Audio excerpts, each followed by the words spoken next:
Good afternoon, and welcome to the Eisenhower Presidential Library and Museum's May Lunch and Learn program. I'm Dawn Hammatt, the director here, and I'll be moderating today's program. Let's meet our guest speaker, Larry Tye. Mr. Tye is a New York Times best-selling author whose work typically covers biographical themes from Rising from the Rails, where he explores how Black employees of the Pullman Company and if affected the role of the civil rights movement, to a book on Bobby Kennedy, the Making of a Liberal Icon. His topics include stories that captivate and inspire. He's also an award-winning career journalism. I'm sorry, everyone. Please let me say that again. He also had an award-winning career in journalism as a reporter for the Boston Globe and newspapers in Louisville, Kentucky, and Anniston, Alabama. He's a graduate of Brown University and was a Nieman Fellow at Harvard University. Welcome, Larry. Thank you for joining us today. So I'm delighted to be with you, and I love your glasses. Thank you. I typically wear some bold glasses. So today we're going to explore your book, Demagogue, The Life and Long Shadow of Senator Joe McCarthy. And I'm really looking forward to this. We've talked about how at the Eisenhower Presidential Library, we do include stories of the Red Scare and the President Eisenhower's interaction with that. But you were able to view Senator McCarthy's personal documents through Marquette University. I'm really excited to learn what you learned about so that you can help us understand this from a different perspective. So I'd love to actually start out by telling you about those documents. For shortly after Senator McCarthy died in the late 1950s, his wife gave to his alma mater, Marquette University, all of his personal and professional papers. And for 60 years, they were under lock and key, with a provision by McCarthy and his wife that they would become public when their daughter, who was an infant at the time of Joe's death, decided that the paper should be made public, or when she died. And she was younger than I was, and she had always said no or said nothing over those 60 years. And I tried everything that I knew how to do as a journalist or an author to try to pry those papers loose.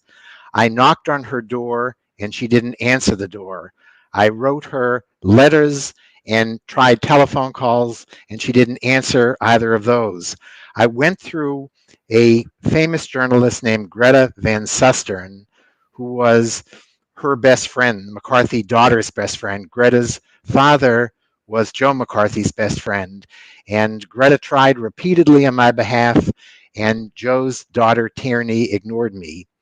And then when I finally gave up, I decided I didn't want to leave a sour taste in her mouth. So I sent her a 6-pack of the best ice cream in the world from a place called Grater's, which is in Cincinnati. And I sent a note saying, I promise never to bother you again. I've given up on the papers. And here is a final sweet taste from me. And a week later, I got an email from the chief archivist at Marquette saying, for some reason, Joe McCarthy's daughter has decided to make his papers public, and you have exclusive access. And the day you stop looking, they go under lock and key again, which is sort of every author and every publisher's dream, not just to get access, but to get what we call exclusive access. And what those papers turned out to be was a collection of the most candid documents from Joe McCarthy's professional life, from his Senate office, exchanges with the FBI and every other agency in Washington, as well as his love letters to a woman he wanted to become his wife, who did become his wife. And they gave us a glimpse into Joe McCarthy, the person, and Joe McCarthy, the political figure.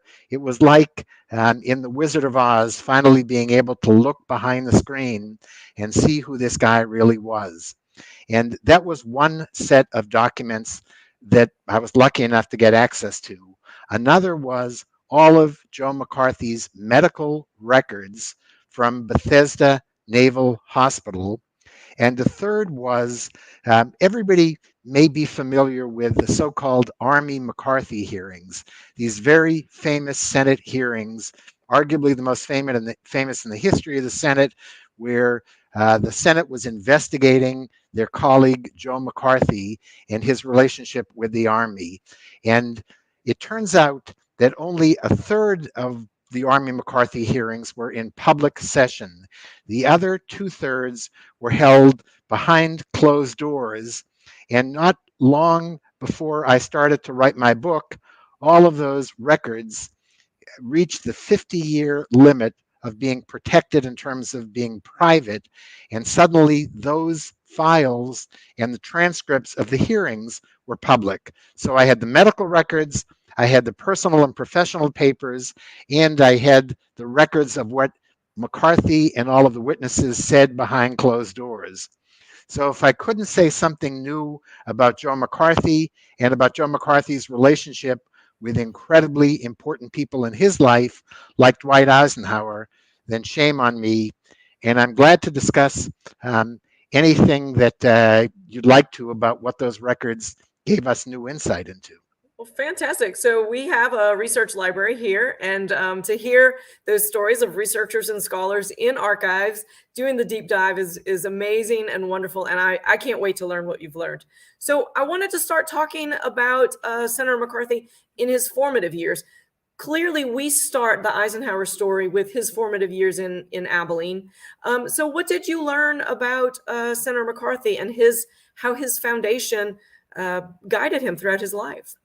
So he grew up on a farm in rural Wisconsin, and that sense of values learned on the farm were essential to him throughout his life. That no matter how much he became a big city politician, and he was the ultimate big city Washington power broker, it was what he learned on the farm. So the basic values about, one would hope, right and wrong, and about a sense of how middle America and farm values help shape our culture. But he also learned on the farm that to get attention, whether that was getting attention of his parents with his siblings around, whether it was getting attention of his classmates, that the more he shook things up, the more he used his physical prowess, and the more he did dramatic things, that he could get a spotlight shown on himself. And ultimately, what Joe McCarthy wanted throughout his life, the one defining force from the time he was old enough to have any sense of who he was to the time he died, was he wanted to be in the public spotlight. And the idea that 70 years later, we're here talking about him at an important institution like the Eisenhower Library suggests that he succeeded. And that there's a similarity in the way Eisenhower was raised, right? A rural farm community, but his personality was a little different. It was. So I think that Dwight Eisenhower is more of what most people who grow up in farm culture in America would want to represent them than Joe McCarthy's was. So everybody who grows up in So similar settings comes out with a different sense of right and wrong. And Dwight Eisenhower had a pretty clear sense of that. So Senator McCarthy was able to attend Marquette University, and then with his degree, he was commissioned in the United States Army. Tell us about his military experience. So I expected, because we all know that Joe McCarthy and the whole notion of the movement that bore his name, McCarthyism, was all about spinning the truth and often deviating from it to make whatever point he wanted to make. So I expected, when we saw his actual records from the Marine Corps, to learn that while he was on a South Pacific island, I expected to agree with the journalists from his era who said that he was a bit of a fraud, that he called himself Tail Gunner Joe, and that became his sobriquet that the press used, and they used it in a disparaging way because they said he is a land-based intelligence agent who would have had us believe when he was running for office that he was a hero flying planes in this vulnerable position in the back of the plane as a tail gunner. And I thought that was all a fraud. And whatever medals he won was because he was a powerful politician and the Marine Corps felt they had to give him the medals, but that it just wasn't true. And it turns out it not only was true, he was even more of a hero than he had claimed he was. I had letters in his files that I uncovered from his Marine Corps mates who said that Joe McCarthy's official duty was being safely on the ground, but he would volunteer for one mission after another, putting himself at risk and flying in planes in the action in the South Pacific, which was about as dangerous an aerial zone as there was in World War II. I found that his own records of his diary, real time diary, confirmed every mission that he flew. And it wasn't just the Marine Corps going back after the fact and saying he did that, but he had dates and times and missions in the diary. He went out and put himself at risk defending his country as a brave Marine. And while many things, I could even say the majority of things that I found in his files ended up making him look worse even than we thought, his Marine Corps records were a dramatic exception. He was a wartime hero. And one question is, why didn't he show us these records to make clear his heroism? And I think that while Joe McCarthy had very little shame about many things, I think that he felt in something as important to him as what he did during the war, if people and the press didn't believe him, the heck with them. He wasn't going to dig up the records to try to prove that he was telling the truth. Well, I I think was it going to also ask says, you. can I interrupt 1 second? I think it shows that if you lie often enough, even when you're telling the truth, we're going to assume that it's a lie. And I think that he, in a way, was gored by his own standard of lying. I was going to ask you if he still deserved the moniker of Tail Gunner Joe, but maybe we need to recouch it.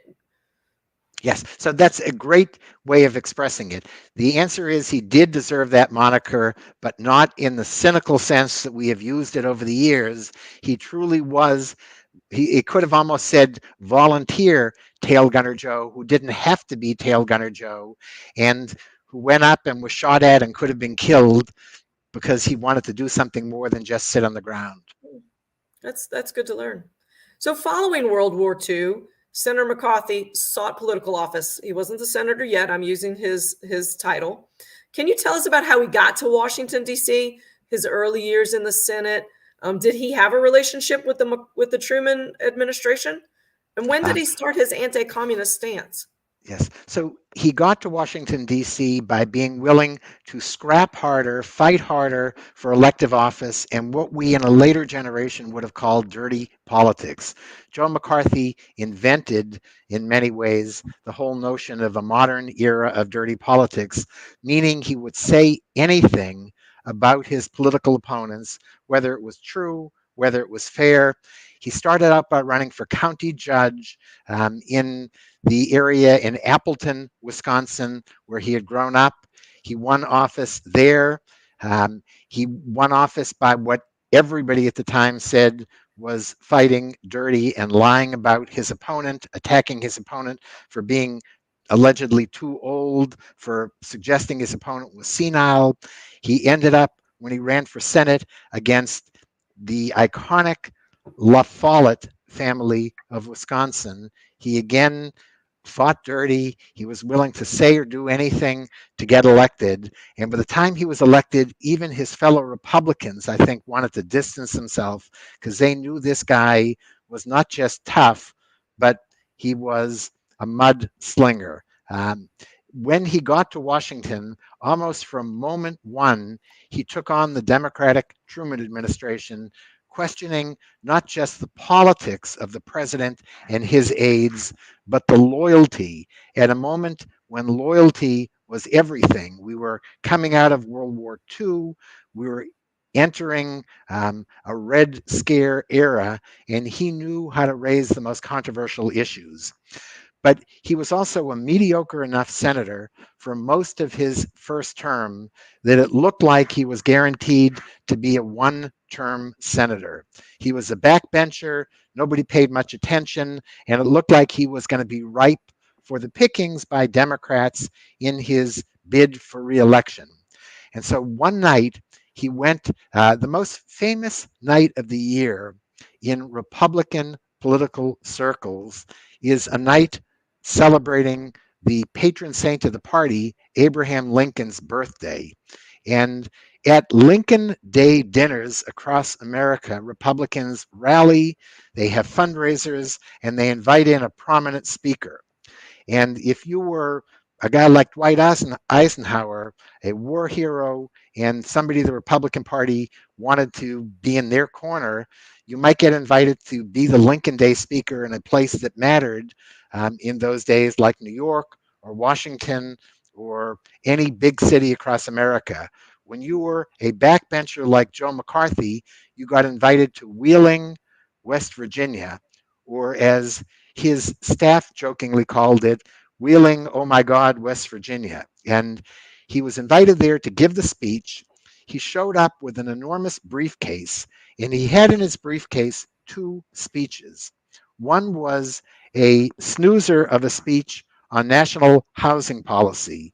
And had he pulled out that night in 1950 his speech on national housing policy, nobody would have ever remembered who Joe McCarthy was. He would have been the guaranteed one-term senator. But instead, he went deeper into his briefcase. He pulled out a speech and he waved it in the air, saying, I have in my hand a list of 205 communists in the State Department. That he was suggesting that behind every pillar in the State Department and maybe in the White House, there were Americans who were traitors, who were more loyal to the Soviet Union than they were to the United States of America. Now, we don't know for sure. I saw various versions of this speech. He could have been holding in his hand his wife's grocery list. He could have been holding in his hand recycled numbers from the old House Un-American Activities Committee.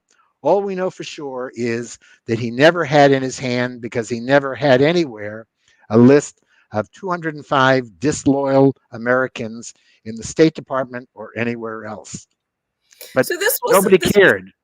this He was was a often running. calculated.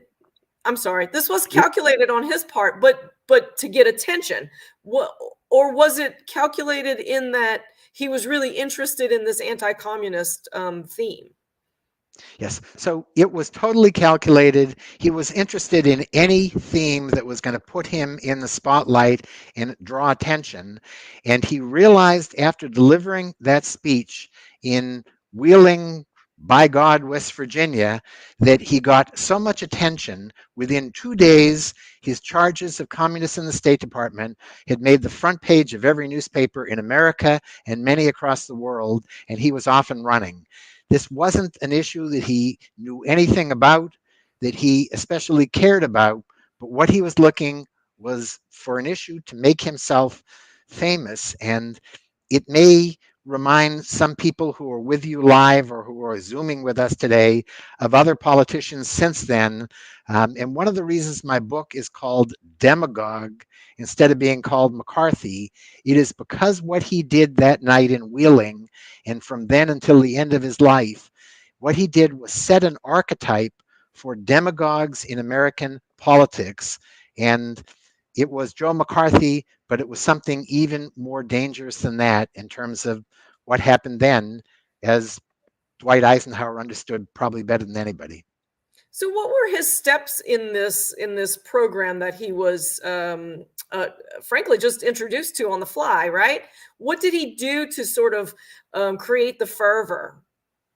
So, great question. And the answer is, and again, if this sounds familiar at all in terms of anything in more modern day, people can take it where they want in their own heads. But his one precept of the Joe McCarthy rule book was, when you are attacked, don't give an inch, attack back. If somebody throws a bomb at you, throw a bigger bomb back at them. It was, if telling a little lie works, Why stop at a little lie, tell a whopper? It was the anything, and I emphasize the word anything goes in trying to make your case. And he would have said anything goes in self justification when you're defending American liberties. I would argue that a lot of his whoppers and a lot of his tactics ended up undermining American liberties and the taking an anti-communist cause. I would never say that there weren't traitors in the American government. What I would say is that Joe McCarthy had no clue who they were, and that he probably did more damage than service to the anti-communist movement. And there was a joke that people used to tell about him that I think has a whole lot of truth in it, which is that he could have been dropped in the middle of Red Square on May Day and not known how to pick out a real communist. That's a good joke. What about the general public and the media? How did let's talk about the general public first. How did the general public, the American taxpayer, how did they feel about his program? So they felt good enough about it in the state of Wisconsin that he won an easy reelection. And they felt good enough about it nationwide that in the Gallup polls from that era, there was only one person in those 1950 years who was more popular than Joe McCarthy on a national basis, and that was a guy who, appropriate to today's setting and discussion, was Dwight Eisenhower. McCarthy was the second most popular figure in America. When Republicans were up in tough reelection battles across the country, the guy they called in more often than anybody other than Dwight Eisenhower was Joseph McCarthy. Well, I'm sure the media loved it because it whipped up sales, right? So it did. So if you're a reporter, and I can say this as a lifelong reporter, the thing that you cherish the most if you're a reporter for a newspaper is making it on page one. And Joe McCarthy put the journalists who covered him on page one more than just about anybody in the world could have done. McCarthy understood that you could play the press to his ends. And what that meant was calling press conferences late in the day where he would accuse some prominent figure in the American government of being a communist traitor. And his story would make page one the next day. The person he was accusing would defend themselves, but their defense, which generally by definition had to come later, and McCarthy was waiting till reporters' deadlines to give them his version, their defenses would end up next to the obits or the corset ads on page 57 in the following day's newspaper. McCarthy knew how the press operated. He knew how to feed reporters. He knew that when they stepped out of line, he would whack them down. And I mean that partly figuratively, but partly literally. The journalist in America who had the most courage in taking on Joe McCarthy was the most popular syndicated columnist in America named Drew Pearson, Andrew Drew Pearson. He was in hundreds of newspapers across America. And when Joe McCarthy ran into him at a Washington supper club, he physically attacked him and pummeled him. When McCarthy went after him on the floor of the US Senate, he said things that weren't true, but he had the protection of being a senator, saying them on the floor of the Senate. And what he was doing, he cared less about Drew Pearson than about making a case to every reporter who ever contemplated taking on him, Joe McCarthy, which is, you take me on at your own risk. And that proved to be true, and the press took him on belatedly and knew that they were at risk when they did it, so not many of them did it. You also already mentioned your access to the closed archives at Marquette. It was closed for donor restrictions, which you've already discussed. It sounds like you spent lots of time in the archives, which, again, people who work in the archives department, thank you. Did these new materials clarify anything else about his plans or what he was trying to accomplish? Sure. So let me tell you a couple things that they clarified to me. One is they clarified the relationship between Joe McCarthy and the FBI. And J. Edgar Hoover, who was the longtime FBI director and probably the savviest politician in America, who lasted through something like 6 or 7 presidential administrations. Hoover was McCarthy's enabler when McCarthy was on his way up. And Hoover and his people leaked him reports on communists that they were tracking down or suspected communists, and McCarthy used that information repeatedly, whether it was confirmed or whether it was just innuendo and rumor that the FBI was chasing. Hoover gave it to McCarthy. It was red meat to McCarthy, and we now have evidence of how he used it. But we also have evidence of how later in McCarthy's career, when Hoover saw him as a liability to the anti-communist movement, and more importantly to J. Edgar Hoover himself, Hoover started telling his people, stop leaking to Joe McCarthy. So we have documents stamped top secret, and we now know where he got them from and precisely what he had. We know from his closed door hearing transcripts that Joe McCarthy, as wild as he seemed in the public files that we had on him and in the public hearings that he held, when he got behind closed door, he was even more of a wild man. But we know that the people who showed up in the public hearings were only the ones who bowed to Joe McCarthy, the ones who defended themselves well and who made compelling rebuttal witnesses, not accidentally, were never called to give public testimony because they wouldn't make McCarthy look good. We know that before lunch, when McCarthy began the day clearly sober, that he was relatively rational. And as he came back from his 2 or 3 or 4 martini lunch, his rationality began to fade, and it looked like he must have been drinking. And we don't have to speculate on whether or not he was drinking because we have his medical records where it was clear as his life went on that he was drinking the equivalent of a fifth of liquor on a daily basis. And as his life went on, as his career took various kinds of tumbles, his drinking increased, and he died ultimately of complications of alcoholism. So we know things about his personal life, we know things about his professional life, we know things about his health.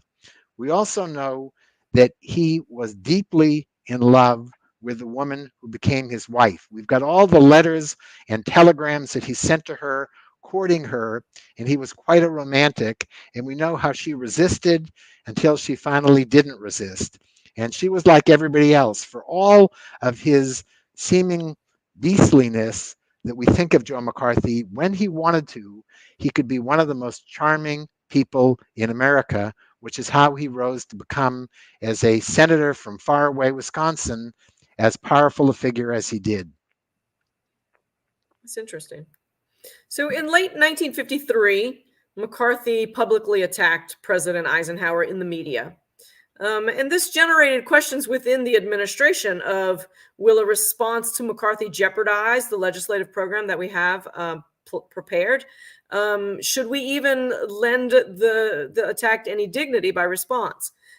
Did your research uncover anything from McCarthy's point of view? So they did. So from McCarthy's point of view, he on the one hand understood that taking on a war hero and the most popular political figure, not just of his generation, but of most generations, attacking Dwight Eisenhower came at a cost. But there was a point at which McCarthy, A, didn't care about costs and he became blind to it. And whether it was his drinking, whether it was his egotism, whether it was his sense that he someday wanted to challenge Dwight Eisenhower for the Republican nomination, whatever it was, McCarthy became more brazen. So it presented an even greater challenge to Dwight Eisenhower.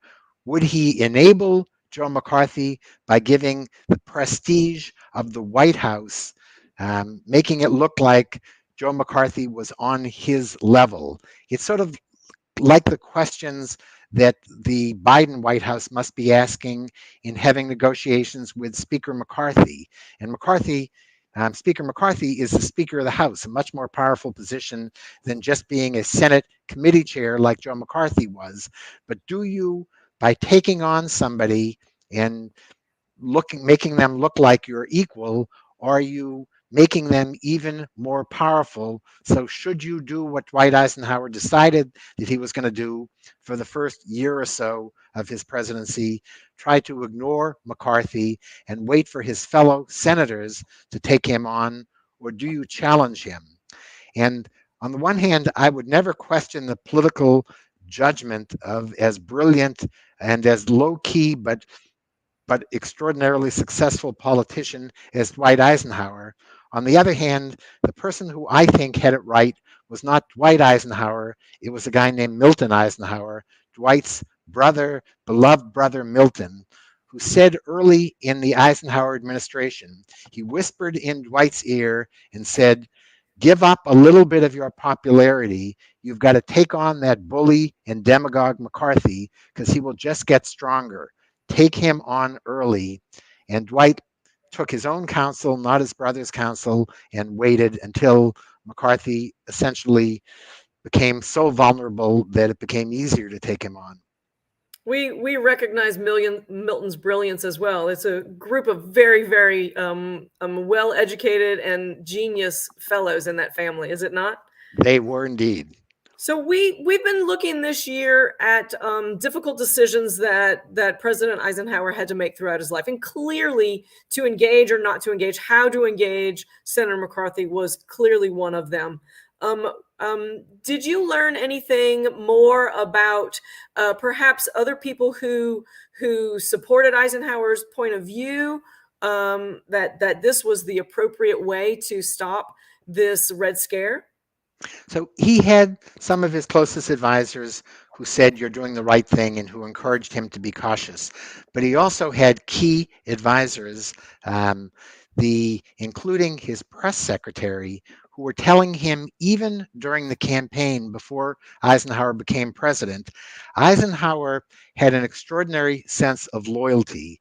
And beyond his family, I think the group that he was most loyal to in that early stage of his jumping into politics were his fellow soldiers, and especially the brass who helped him form the team that won World War II. And one of them was a hero, in my mind, one of the greatest American military heroes, who was General George Marshall. And the Marshall Eisenhower understood that Joe McCarthy was questioning the loyalty of this patriotic American General Marshall.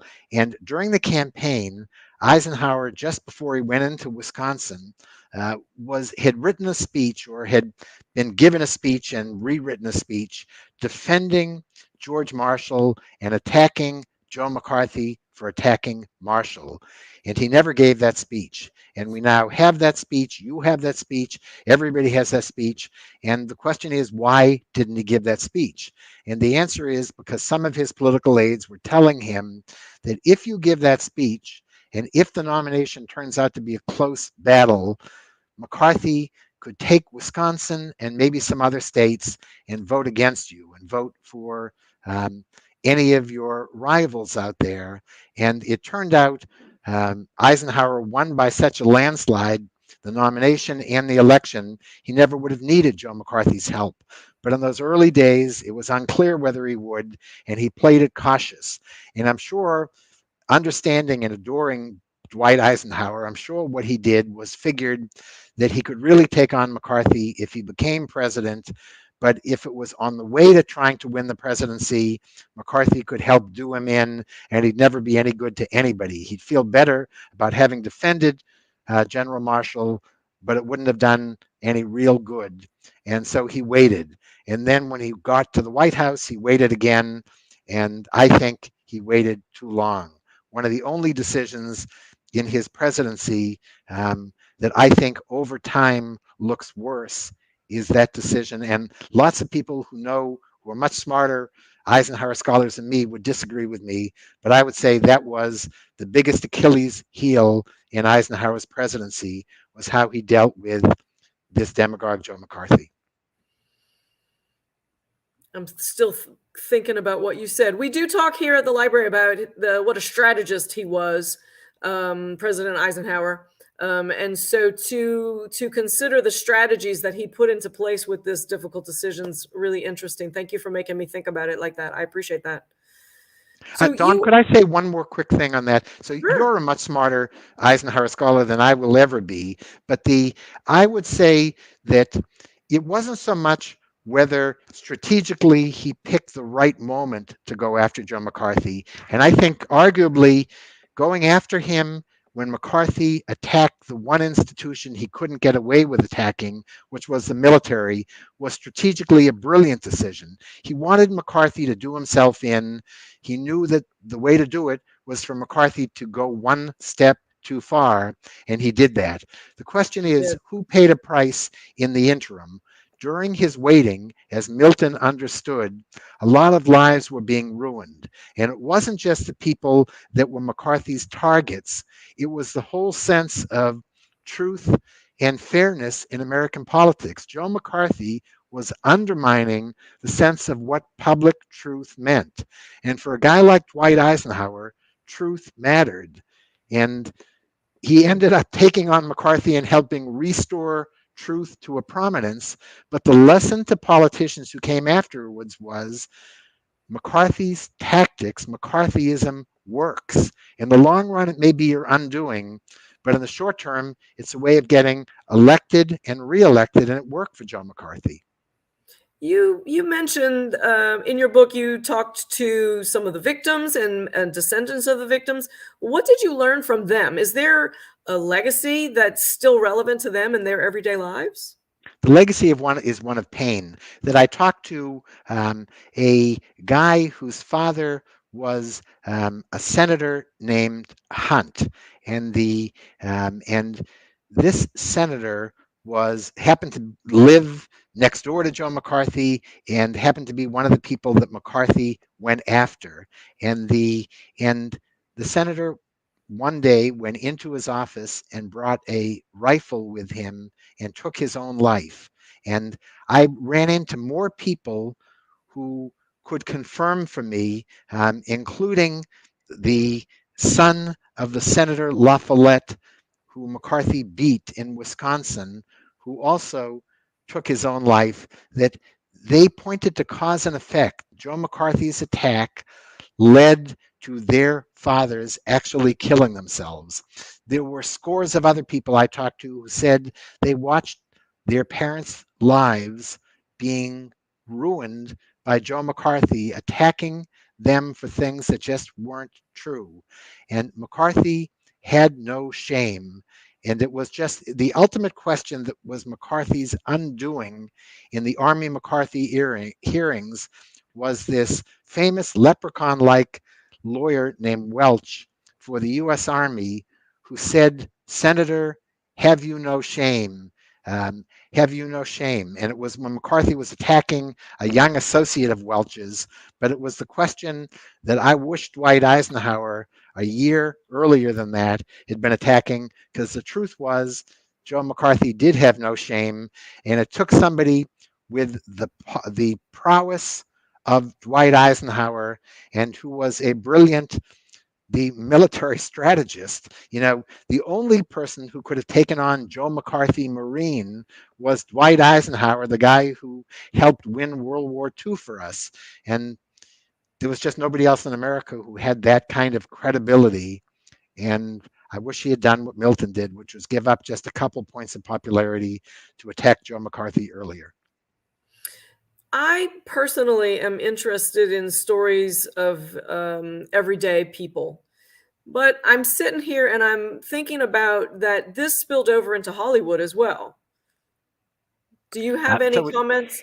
It did Did you? spill over into Hollywood. It spilled over into Hollywood more with the group. So people often, understandably, blend two stories that are both related to the Red Scare. They blend the earlier hearings of the famous House Un-American Activities Committee and a guy named Martin Dies, this senator, this congressman from, I'm blanking, I think Texas, but and he went after Hollywood, and he went after a lot of legitimate communists.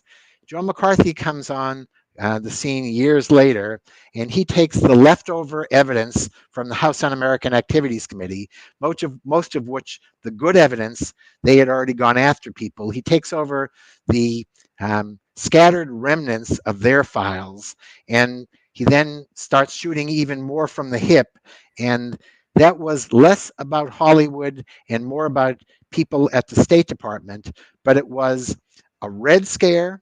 It was what we call the Lavender Scare, where he also went after gays in government. He was saying that if you were gay and you were in the government, you were subject to bribery by the Soviets, that they could say that they were going to out you. So you were incredibly vulnerable just by being gay. And to give a sense of how cynical that was, it was not only a violation of the civil rights of gays, but it was especially cynical because Joe McCarthy's top aide was a brilliant and nasty lawyer from New York named Roy Cohn. And Roy Cohn, we know, uncontestably was gay. He died of AIDS. Roy Cohn is whispering in Joe McCarthy's ear, go take on gays in government, these closeted gays, when McCarthy knew that Roy Cohn was a closeted gay. It was in his early days, he took on Jews in prominent positions. And I think he was an anti Semite. I think he was anti just about everything at some point in his life because it didn't matter to him. He was pro Joe McCarthy, and that's what mattered. Interesting. So did you find anything in the papers about what McCarthy thought of Ike, or was that not an important thing for McCarthy to document? Yeah. So what I found was evidence that his closest aides were thinking about him running for president and challenging Eisenhower for renomination.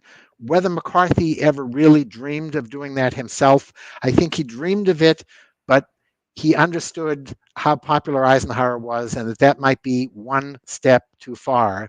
And it never got to that because he imploded early on.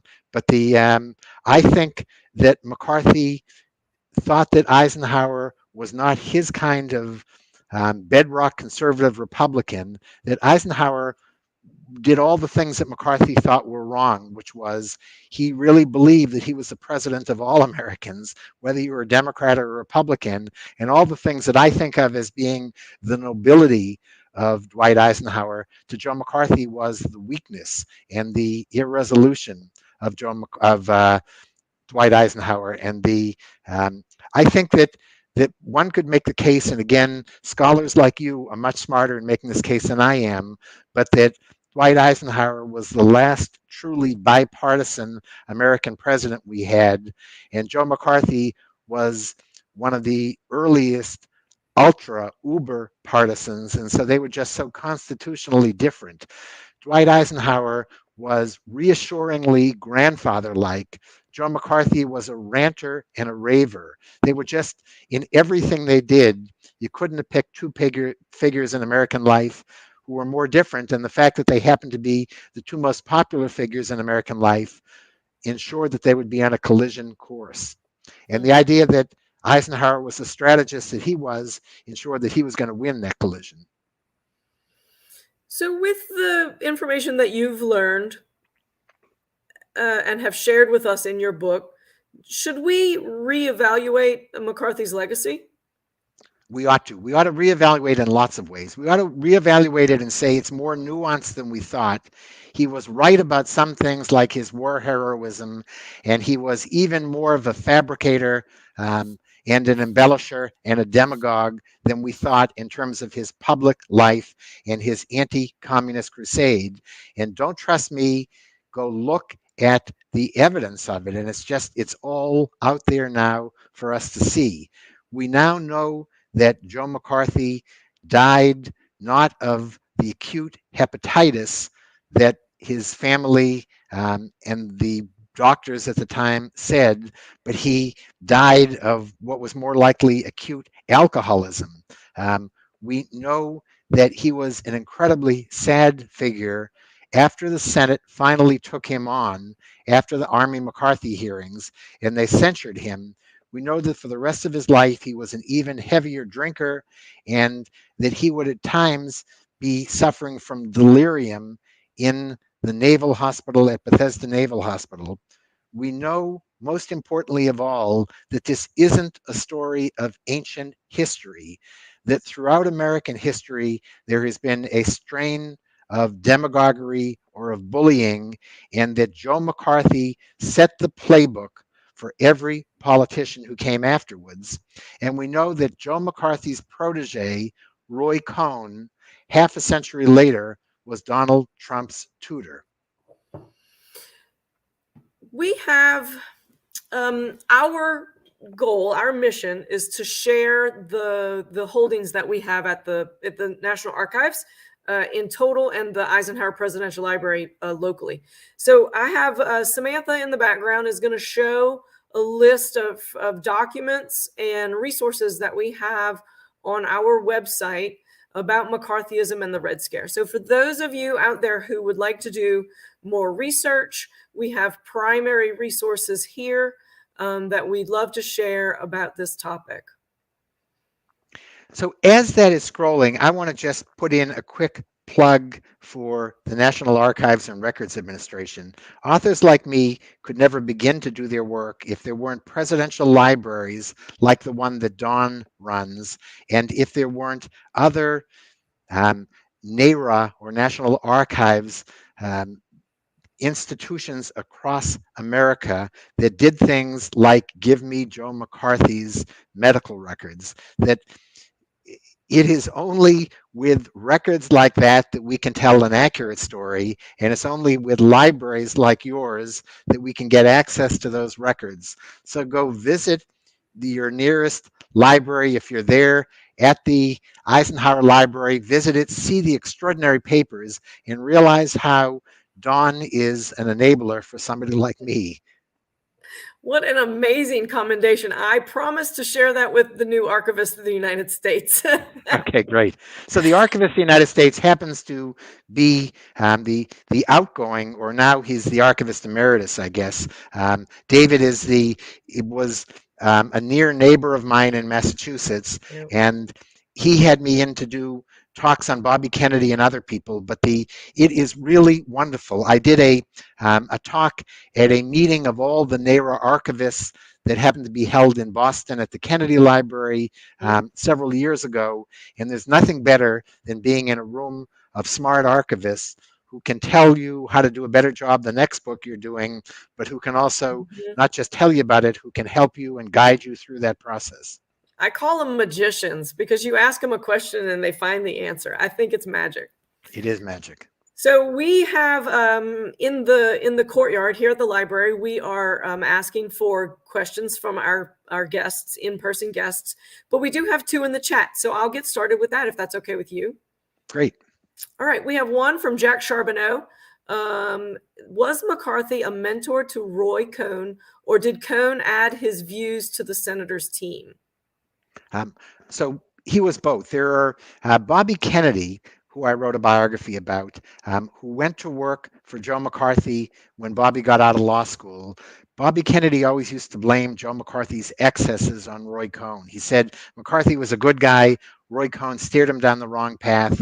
And instead of listening to me, Bobby, he listened to Roy Cohn, and he could have been a great senator. And I think that's letting Joe McCarthy off the hook. Roy Cohn did appeal to every one of Joe McCarthy's bad instincts, but in the end, Joe McCarthy was the boss, and in the end, he could have constrained or fired Roy Cohn if he thought that his advice was taking him on the path of wrongdoing, which I think it did take him. But it was Joe McCarthy who hired Roy Cohn and who was ultimately responsible for what he, McCarthy, did. We have another question from Scott. Do you think McCarthy suffered from PTSD based on his World War II service? Could that have contributed to his alcoholism?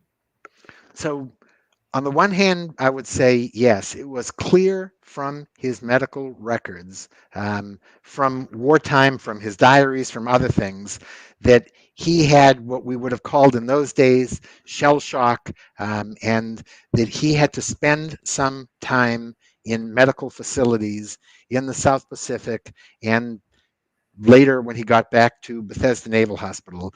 But I think it does a disservice to our troops from that era and from today to blame Joe McCarthy's wrongdoing on his PTSD. He suffered from a lot of things, and his PTSD may have been one thing that encouraged him to drink excessively, but blaming his um, his viciousness on PTSD or anything that happened to him in the military is wrong. As Don and I started out our discussion, John McCarthy learned his basic values and how to behave in the world growing up on a farm in Wisconsin. He showed that he was willing to do anything to get elected before he went off to military service.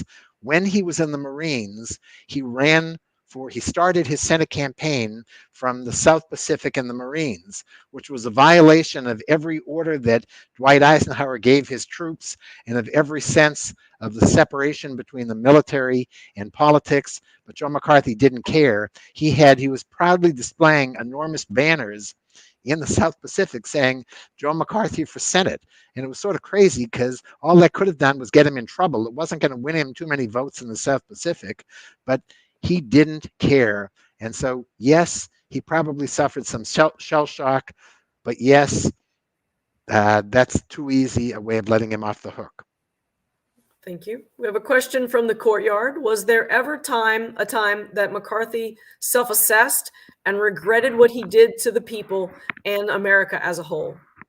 No, as he became older, as he was censored by his Senate and lived for another year and a half, during that time, he developed even more of an insider's sense of what he was doing. He hung out with his wife, he hung out with acolytes, and instead of having this sense of assessing his life and saying, geez, I went too far here, he became more self-justifying and believed by the end, I think by the time he died, there were only two really true believers left in McCarthy and McCarthyism, and they were Joe McCarthy and his wife. Thank you. We have a comment from David. He says, thank you for being here today. I thoroughly enjoyed your book and was left wondering if we have really learned much about the acceptability of demagoguery among the American electorate 70 years later. And I'll preface this by saying we are a federal agency. Right. So I'm going to be careful what I say because you're a federal agency and I don't want to embarrass anybody. But I would say taking any sense of partisanship out of it, I wouldn't have written the book unless I thought they were important lessons for today. And the book is called, the subtitle is The Life and Long Shadow of Senator Joe McCarthy. And I think in America and across the world, we see perpetually demagogues, new demagogues, rising forth. And I think that we only have to look, I think it won't violate any sense of nonpartisanship to say that we only have to look as far as Russia today to see the danger of demagoguery. And I think that Vladimir Putin, I think I can safely get away with saying that Vladimir Putin learned a lot of lessons from Joe McCarthy. Thank you. We've got a bunch of questions coming in, so I don't want to miss any. I'm looking at our list. We have one, with President Eisenhower being one of the first presidents to fully embrace the press and the media, was there any pressure from within his administration to use the media to combat McCarthy? There was. His press secretary encouraged him to take him on directly in press conferences and in other settings. Dwight Eisenhower was the bridge between old media, meaning print journalists like me and newspapers, and new media, meaning not just radio, which had been around for a while, but really using TV. And he understood how to do it brilliantly. And he also understood how to do it in a restrained way. And Joe McCarthy showed the dangers of being too hot a political presence on a medium that he didn't truly understand, which was television. And many people would say it wasn't what he said at the Army McCarthy hearings that did in Joe McCarthy, it was how he looked. He went on with a 5 o'clock shadow, he sweated profusely, and he looked a little bit like a raving politician or a madman when he went on television. And many people would say you could have turned off the sound and just played the video of him, and that was enough to do him in. Thank you. We have a question from Frank. Did McCarthy really make a small fortune on the side while serving in World War II? So the answer is he did make money. He had investments. He had some insider information. But one of the things that I wouldn't hold against Joe McCarthy, I saw all the damning evidence on so many fronts. And if he had wanted to, he could have become a very wealthy man by using all the information he had as a senator and just raising money from all these people who thought that he was the be all and end all. And he never became wealthy in that way. And so I would say attack Joe McCarthy on lots of fronts, and I'll give you the evidence to justify your attack. But don't say he did this to get rich. He did this to get famous, not rich. Okay, thank you. It looks like there's one last question, unless there's somebody furiously typing on the first floor. What was the relationship between McCarthy and Richard Nixon? So, on the one hand, Richard Nixon understood. Richard Nixon was Eisenhower's, I think, quite brilliant vice president, and he understood because Richard Nixon came up in the same anti-communist movement. He understood how far you could get away with his anti-communism, and Richard Nixon pushed it pretty far, but he also understood when you went too far. And Nixon was one of McCarthy's, I think, most enlightened critics.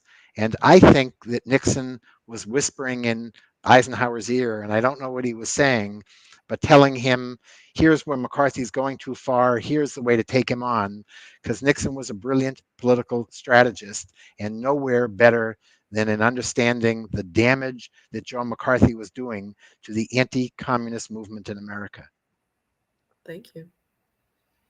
All right. It looks like that's the end of the questions coming in the chat. I'd like to thank you so much for sharing this with me. This was incredible information to me as someone who's really only experienced this story from the presidential side of the comments. So thank you so much. So I'm delighted to be with you, and thank you all at the Eisenhower Library for all you do every day for people. Thank you very much. Bye-bye. We have some information about some upcoming programs I'd like to share with you. First of all, I need to thank the Eisenhower Foundation and the Jeffcoat Memorial Foundation for sponsoring these programs. Without their support, we would not be able to bring these to you. So thank you again. We have some upcoming programs. If Samantha changes, I lost the slides, Samantha.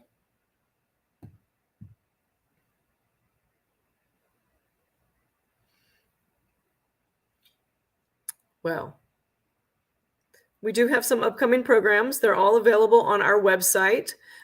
We have the next week, of course, is our celebration, our commemoration of D-Day on Saturday, June 3rd, here at the Presidential Library. We will have our annual Symphony at Sunset.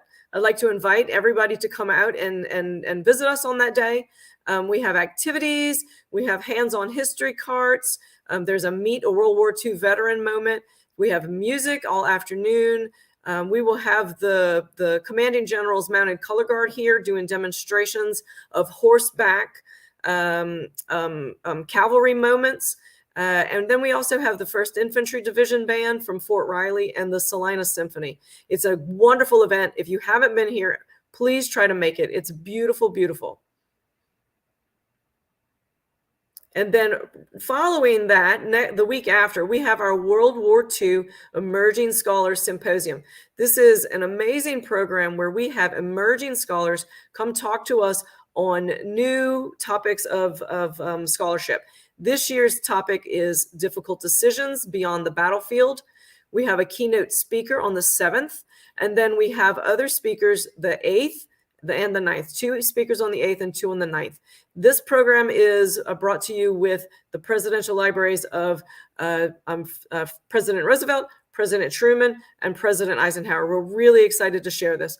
All this information is also on our website, eisenhowerlibrary.gov. On Tuesday, the 13th, we have Difficult Decisions, Little Rock 9. It's our evening program. It will be in person here at the library and also streaming. This speaker, Dr. John Kirk, will talk to us about the difficult decision that the families had to make to include their children in this desegregation in Arkansas. Really looking forward to that one. And then our next Lunch and Learn is on Thursday, June 22nd, where Dr. Joanna Lewis will talk to us about how Eisenhower used the 101st Airborne at the Little Rock crisis. So we're really looking forward to these programs coming up. Thank you again for joining us today. We're really, really proud and honored to share this information with you. Hope you had a great day. Thank you very much, and goodbye.